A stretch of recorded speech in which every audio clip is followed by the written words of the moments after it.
So చాలామంది మనం చూస్తాం ఫేషియల్స్ చేయించుకుంటూ ఉంటారు. సో అవసరంకి మించి కూడా ఫేషియల్స్ చేయించుకోవడం వల్ల స్కిన్ పైన ఎటువంటి ఇంపాక్ట్ ఉంటుంది? అంటే జనరల్గా ఫేషియల్ అంటే ఎప్పుడో ఒకసారి లేదు ట్యాన్ క్రీమ్ అప్లై చేసుకోవటం, ఇవన్నీ ఏంటంటే ఒక పరిమితితో చేస్తే పర్లేదు. బట్ ఈరోజు ఉన్న చాలామంది ఏంటంటే పార్లర్స్ వెళ్ళి రెగ్యులర్గా చేయించుకోవడం వల్ల స్కిన్ అనేది చాలా సెన్సిటివ్ ఉంటుంది కాబట్టి ఎటువంటి ఇంపాక్ట్ ఉంటుంది? ఫేషియల్ అనేది డెఫినెట్గా ఇమీడియట్ గ్లో ఉంటుంది, బికాస్ మసాజ్ చేస్తారు కాబట్టి there will be increase in the blood flow. Blood flow increase అయ్యి కొంచెం ఇమీడియట్ షైన్ గ్లో వస్తుంది. బట్ చాలామంది ఫేషియల్స్ చేయించుకున్న తర్వాత వాళ్ళు పింపుల్స్ ఎక్కువైపోతాయి. సో చాలామంది ఫేషియల్స్ తర్వాత ఈ స్టీమ్ వల్ల పోర్స్ అన్నీ ఓపెన్ అయ్యి యాక్నీ ప్రాబ్లంతో మా దగ్గరకు వస్తూ ఉంటారు.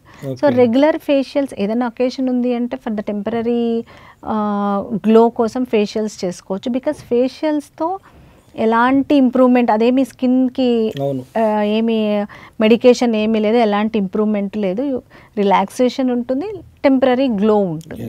సో రెగ్యులర్ ఫేషియల్స్ వల్ల అంటే చాలామంది రెగ్యులర్గా నెలకి 2 times అలా కొన్ని ఇయర్స్ చేయించుకుంటారు.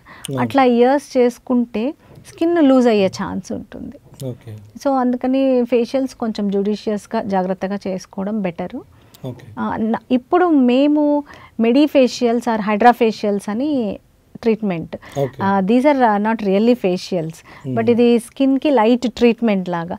సో మేము స్కిన్కి వైటమిన్ సి అవి ఇన్ఫ్యూజ్ చేయడము, తర్వాత salicylic acid, హైల్రానిక్ acid which is natural moisturising agent of the skin, ఈ హైల్రానిక్ యాసిడ్ ఇన్ఫ్యూషన్ ఇలా చేస్తే తర్వాత రేడియో ఫ్రీక్వెన్సీ చేసేసరికి స్కిన్లో రియల్గా గ్లో వస్తుంది. And we are treating the skin also. So మీ శ్రీ స్కిన్ అండ్ కాస్మెటాలజీ క్లినిక్లో ఎటువంటి ట్రీట్మెంట్స్ ఉన్నాయి, అడ్వాన్స్ ట్రీట్మెంట్ మెథడ్స్? మా శ్రీ స్కిన్ అండ్ కాస్మెటాలజీ సెంటర్లో I think almost all the treatments are available, starting from chemical peels, mole excision, electrocautery, తర్వాత laser hair removal, laser toning for the pigmentation, laser toning, tattoo removal, acne scar treatment, PRP చేస్తున్నాము.